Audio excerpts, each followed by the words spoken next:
Today on Locked On Canadians, it is the most wonderful time of the week with the Friday mailbag, in which we talk about Philippe Danault, Florian Xhekaj, and so much more.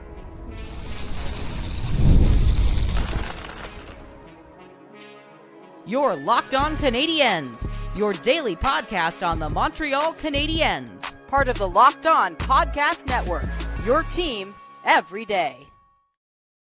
Hi, everyone, and welcome to another episode of Locked On Canadians. I want to thank you all for making us your first listen of the day.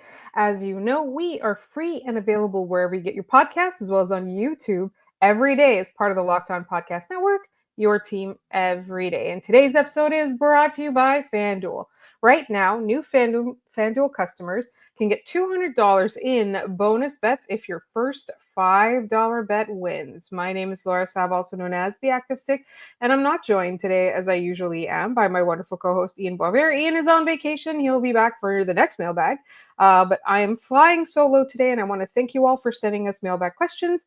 There are plenty of things we're going to talk about. We're going to talk about Utah's new name and logo. We're going to talk about, unfortunately, Joel Quenneville. We're going to talk about Florian Zhukai. I got lots of questions about him.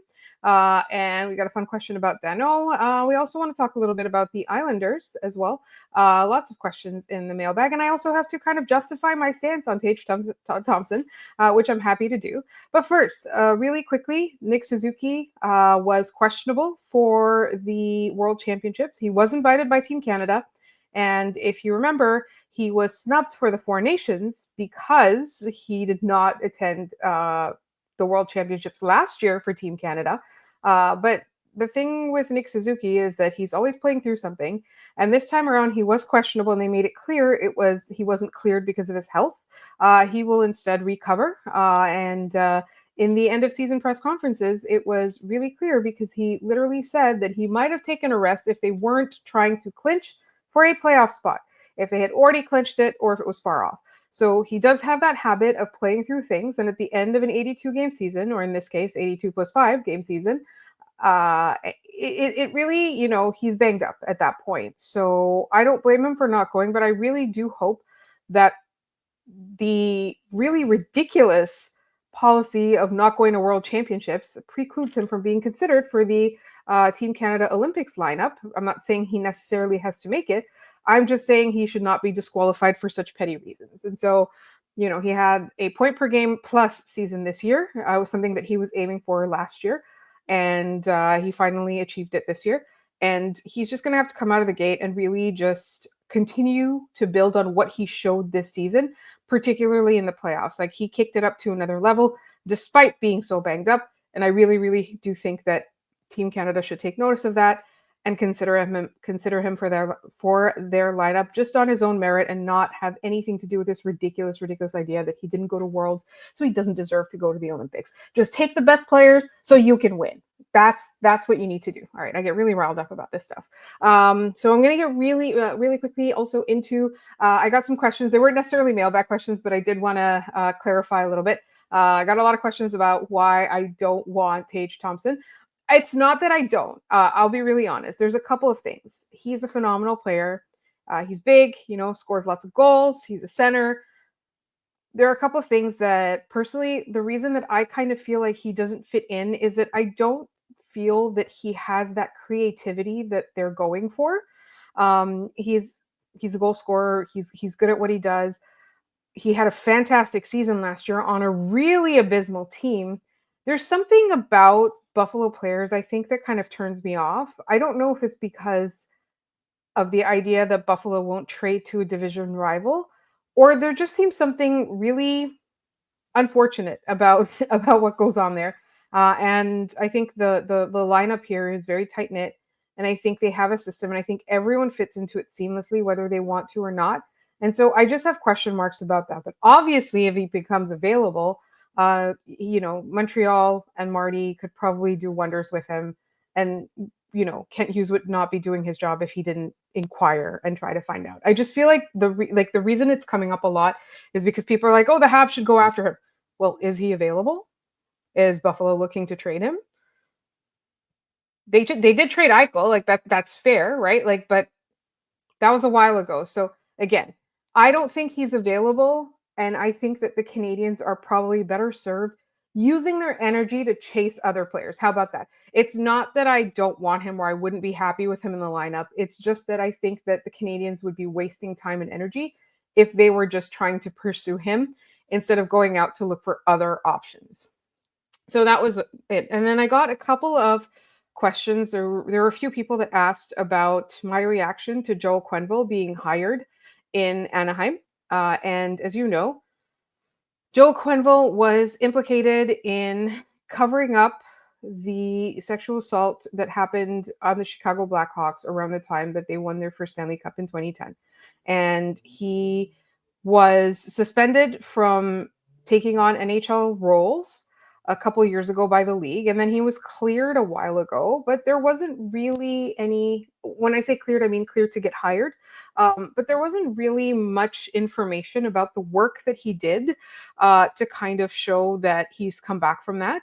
And the Anaheim Ducks have claimed that they did their due diligence and they looked into it and they're comfortable that he's grown and learned, et cetera, and that he should have asked more questions. Essentially, was the way that it was put. Is that he didn't he knew about it, but not really was what the implication was, and what it has always been.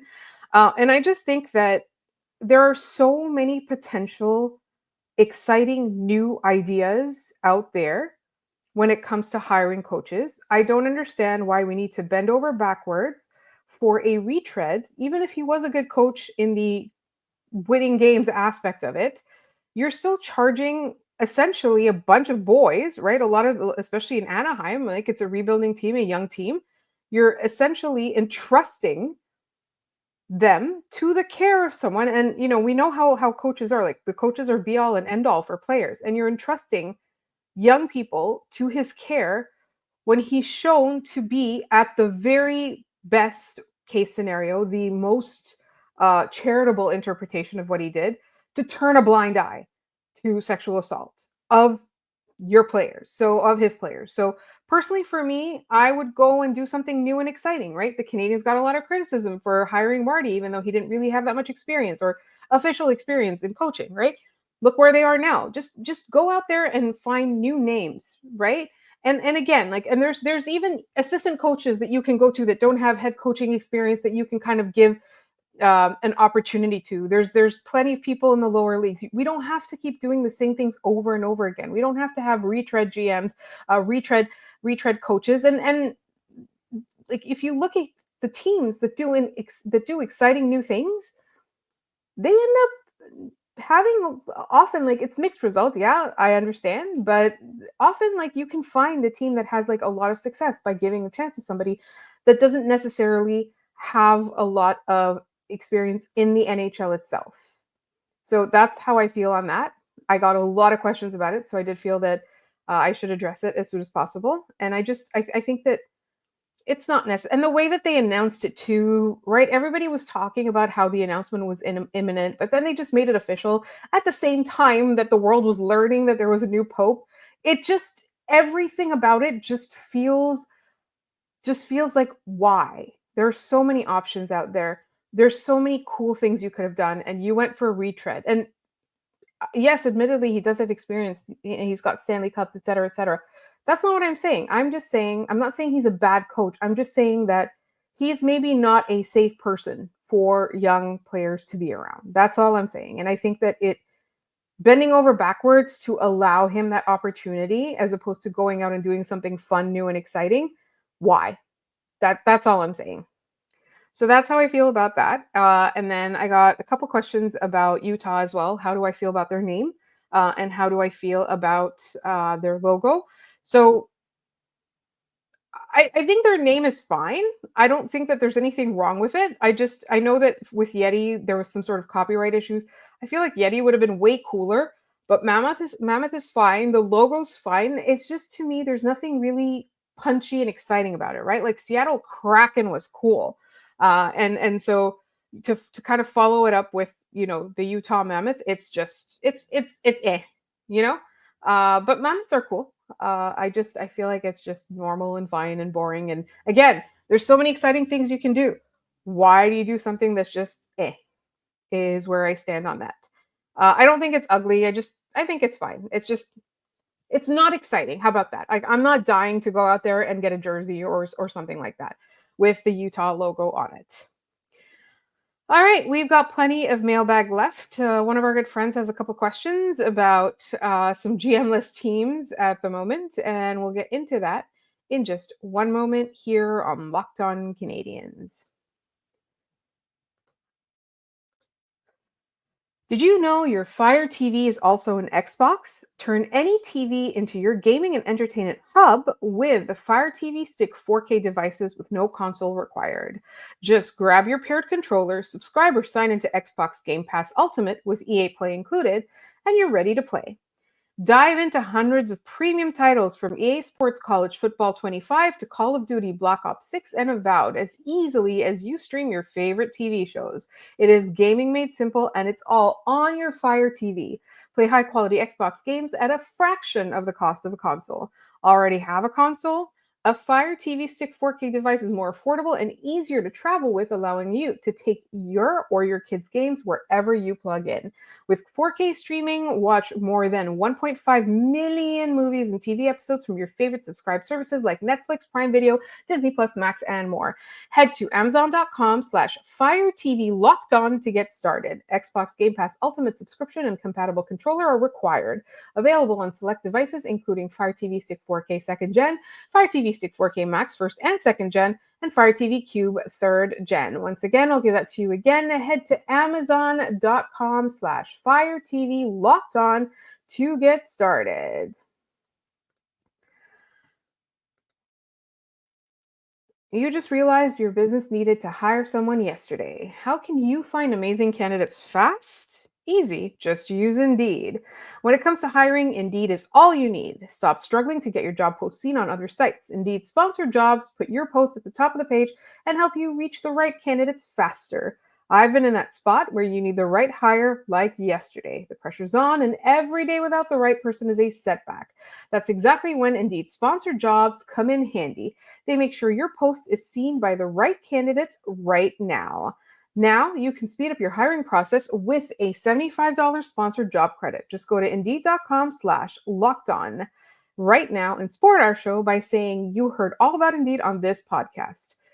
Terms apply. Hiring, Indeed is all you need.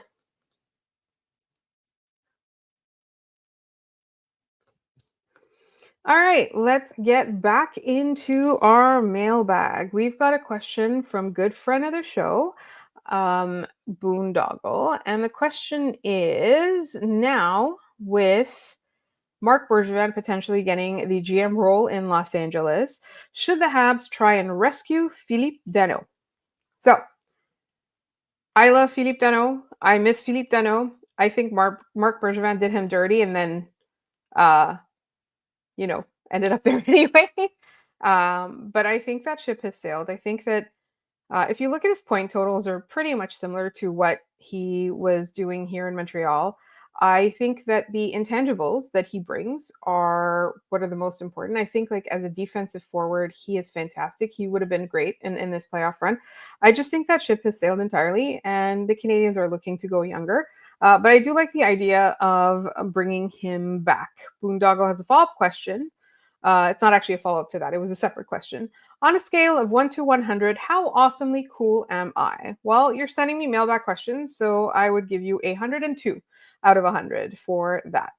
I've got a series of questions to do with the Maple Leafs. I've got Bandwagon Leafs fan asking, is this the year that I see some happiness that is because of my hockey team? So I went on the record yesterday saying that the not here on Blue Sky, I was on Blue Sky, that the Leafs fans' vibe this year has been so pessimistic heading into the playoffs and just so dejected and just so, do we even wanna? That I really feel that this year, the year that they have lost all hope, if the Leafs are to win the Stanley Cup, this is the year to do it.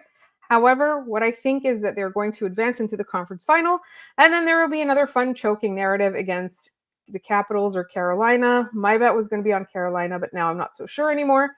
And then we've got another Leafs fans question saying from Leafer 1984, why not the Leafs? Because I don't want them to. But the real answer is because of the curse. They are cursed. We've got a question from Steve Birch. Could we interest you in one slightly used David Kampf? The answer is absolutely not. The Montreal Canadiens are not a dumping ground for players people don't want. I'm also talking to you, JD of Locked On Sharks, for that. So we have a couple of more questions, and all of these are on Blue Sky, by the way. We've got a question from good friend of the show, Swandad. How are we feeling about the Quenneville hire by Anaheim? So I talked about that in the first segment. Definitely not very positive. And Utah's new name and logo. Talked about that one as well. Our good friend Boondoggle has an Islanders related question that I'm going to cover.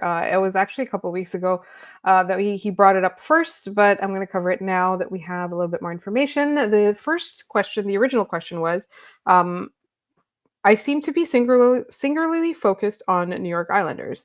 Barzal or Horvat would be targets I would pursue, and there's also Dobson. New York Islanders present an opportunity to get two birds with one stone in a blockbuster trade. So since the original question, the Islanders fired their general manager and then subsequently won the draft lottery and will be picking first. I think that if anyone is going to become available from the New York Islanders, I think it's going to be Bo Horvat. Bo Horvat is 30 years old already and is signed until, I'm just going to confirm this, is signed until 2028 at a cap hit of $8.5 million. Now, I feel like that's probably going to be who they would let go, especially now that they have the first overall pick. It seems more likely that they would hold on to Dobson as a player to build around on the defense end, and we'll see what they do, obviously. But I think that Matt Barzal is a very attractive option. I just don't think that they're going to be wanting to part with him, even though he does make more money. He has been injured a lot the past couple of seasons, but he did have a point per game season 2 years ago, I believe. So I don't know. I feel like he's probably more in their plans, not just because he's younger. I think he's just more synonymous with the Islanders. So if anyone's going to be available, it's Bo Horvat. I think that he would be fine in that 2C role. I really do. I do think that he would bring what the Canadians need. I guess the question is, do they want to spend that much, especially with all kinds of players coming up? And a lot of them, what I realized yesterday when I was doing a little bit of research, was a lot of these contracts for a bunch of players we expect to be the core of this team all come due at around the same time, which is a few years from now when we expect them to be in full contending mode. So it's definitely something to keep an eye on. So yes, with Lou moving on, will it be easier or harder to get Islanders straight? So if there's a new GM, very often they do want to take the team in a new direction, and they'll get rid of one staple player or maybe a couple, and before doing a whole scale kind of revisiting, retooling. Just look at what Ken Hughes did in his short amount of time, right? What I decided to do after the season was over was go back and watch the rebuild again. And there's this point where they show like departed players, right? All the players who left and all the players remaining. And there's just so many players who are gone, right? Like the team that we're looking at right now looks very different from a Bergevin era team. So I do think that new GMs do come in and try to make their mark, unless they come in with a roster that is really just set to go. But I don't know. Until we know who it is, we won't know how they think. And until we know how they think, we won't know which one of those is going to be available. But my guess at this moment is that the person who's going to be available, most likely to be available, is going to be Bo Horvat. And I think the Canadians should look into it, but I think the Canadians should look everywhere for this 2C. I'm not averse. I'm not saying yes. I'm not saying no. I'm saying maybe. All right. We will get into our third segment. There's a couple more mailbag questions we have to get to, including what should the Montreal Canadiens do with Caden Primo?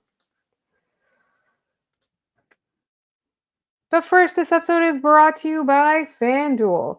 The NBA playoffs are in full swing, and every night delivers highlight worthy performances, major momentum shifts, and can't miss moments. Whether it's a game winning shot or a breakout player, there's never been a better time to get in on the action. FanDuel makes it easy to stay in the game before tip off and live. With player props, performance trends, and same game parlays, fans have more ways than ever to play smart and win big. Personally, I like to add to the suspense and excitement by adding those same game parlays. And if you get that $200 in bonus bets if that first 5 bet hits, you can keep it going and it will bring you closer than ever to the NBA playoffs action or the NHL playoffs action. You name it, they've got it on FanDuel. And if you're new to FanDuel, it is the perfect time to sign up. Head to fanduel.com and place your first $5 bet. If it wins, you'll get $200 in bonus bets. Make every moment with FanDuel, official sports betting partner of the NBA. Annas? All right, continuing on with the mailbag. Our good friends have sent us some mailbag questions via email as well. I really quickly want to shout out Kyle Roberts, who has sent us a very nerdy long, it looks like a long mailbag question, but what it is a segment, an entire episode idea. So we are going to cover that when my co-host comes back. So we've got a question from Bill Van V. I've not emailed for a while, but I've been watching and listening all season. Firstly, I listened to your call for show and segment ideas and will send a second email shortly with them. And sure enough, he did. So we will be talking about those. My question is, who realistically could we see make the jump from Laval to the big club next year? I know they probably have an eye towards Beck, but perhaps Mathew, Florian Xhekaj, Caden Primo. Also, is there a role for a try-hard player like Jared Davidson on the big team at some point? Take care and happy scouting draft eligible players. So I do also want to point out that we had another question about Florian Zhukai, but also another question about Owen Beck. And that Owen Beck comes from our good friend Andrew Berkshire of the Game Over Network. And make sure you are watching Game Over shows after the games. They've got a show for every Canadian team, and they're all really, really good. Especially as we still have a bunch of Canadian teams in there. I've even been watching the Leafs one, believe it or not. As much as I hate the Leafs fans having any joy, it's fun to watch. All right, where's our question from Andrew Berkshire? It is, if Dvorak leaves as UFA and Doc isn't ready to play center, do you think the Habs are better served to graduate Beck or look outside for center depth? So this is assuming that Christian Dvorak is the third line center. If he leaves, which I don't know is going to happen for sure, I think it's being evaluated right now. He was certainly a better and more integral part of the team after Four Nations than he was before it. So definitely something to keep an eye out for. There's probably discussions going on internally, and then they'll probably talk to him and see what he wants. And then if he walks, I think the Canadiens could graduate Beck. I don't think that there's any harm in him graduating. Now, I know Ian and I talked about it earlier, and we said that if he's not ready would be the reason to re-sign Christian Dvorak, right? Like if you think Beck is a year or two away, then you sign Christian Dvorak for not that much money for a couple of years. I'm not against that. So I think with Andrew's question, it's an either or question. So with Bill Van V as well, like Beck is like he's going to be graduated if Christian Dvorak leaves, right? The Canadiens are still going to be looking for their 2C. As Jeff Gordon pointed out, it's up to Kirby Dach where in the lineup he plays, right? They still believe in him as a player, and it's up to him. So let's also talk about Florian Xhekaj because we got another question from Danny Joe, also a good friend of the show. And I really love Danny's honesty about questions. Like he just asks them point blank. Also, hi Danny's family if you're listening while you're at dinner. The question is: everyone seems to want Florian in the side, myself included. He's British, by the way. I love when like soccer terms are used for hockey. Myself included. But if Marty cannot swallow Arbor's penalty minutes, can anyone explain how he will put up with Florian's? How do we get more sandpaper in the lineup without them ending up nailed to the bench? So here's the thing that happens when you get NHL experience. And Brendan Gallagher will be able to tell you that, is that the longer you play in the NHL, the more you learn where the line is. Not the actual line, which should be enforced, but the real life line as the NHL enforces it. So you get to learn the tricks of officiating, and you get to learn to play right on the edge without getting into too much trouble. So I think it's fair to say that yes, it's I don't think it's Marty that can't swallow Arbor's penalty minutes. I think it's just that the Canadians can't afford to take penalties because they don't have they didn't have a lot of scoring. So they couldn't afford to put themselves in holes. Even though they ended up making the playoffs, like going forward, this is not going to be a recipe for success. You don't want to be playing shorthanded. You want to be playing even strength or obviously with the man advantage.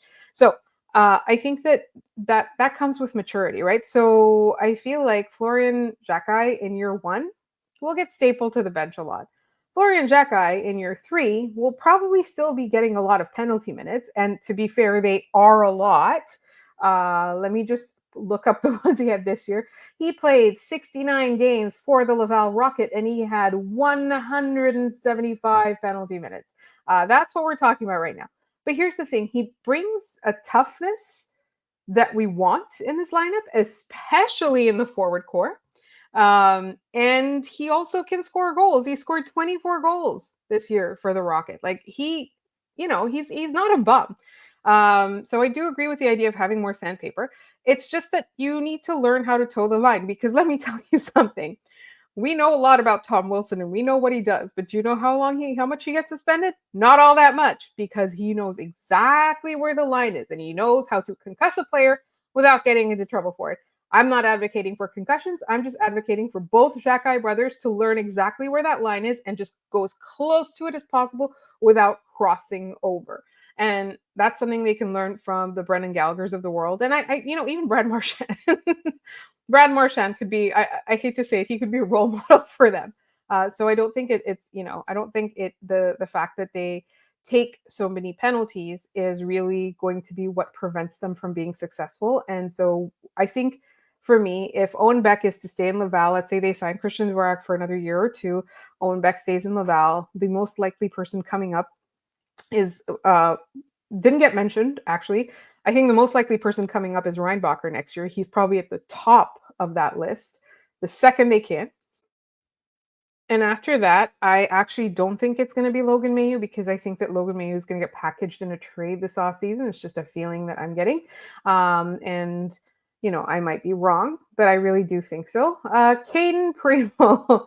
I got another question about Caden Primo. Let me bring it up. It is our good friend Randy Hansen. With the Rocket playing lights out with Jacob Fowler in net, would you qualify Primo to trade him? Let Primo walk completely. Trade Primo's rights at the draft. I select the first reason. The reason being is that he's still a very effective Laval goaltender. Just because there might not be a place for him at the NHL level does not mean they should not keep him until they have another option up the pipelines, because we want Jacob Fowler to progress. But as we know, goalie development curves are a lot longer than other players. And so there's definitely some time for Jacob Fowler. And I don't think Caden Primo is necessarily going to be a Montreal Canadiens goaltender, but I think, you qualify him and then see if somebody wants him, trade him away after that. Or, you leave him in Laval. I don't think there's any harm in that, but that's really what I think they do. All right, so I think I covered all the mailbag questions that we got this week. Please let me know if I didn't. As always, if you want to send us mailbag questions, you can email them to us at lockedoncanadiens@gmail.com. You can also leave them in the YouTube comments. Oh, yes, and we are running a contest. So once we hit 4,500 subscribers, we will be giving away Ian's signed picture of Josh Anderson. And once we hit 5,000 subscribers, we will be giving away Ian's signed picture of Arbor Xhekaj. So make sure you are subscribed to us on YouTube. And make sure that you leave a comment contest entry. You just need to do it once for the duration of the contest. We are just writing everybody who leaves us that comment. We're putting them on a Google sheet, and we will make that draw once we hit those numbers. So please subscribe, tell your friends. Thank you so much for supporting us. Ian is coming back a little bit later next week, but I'm going to be starting with some guest episodes, and we might even get into our here. Very excited about that. For those reviews as well. So please make sure you check us out wherever you get your podcasts, as well as on YouTube. Find us on Blue Sky, on Instagram, on TikTok, and on Gmail, all at Locked On Canadiens. Thank you so much for listening. I will be back with something special on Monday.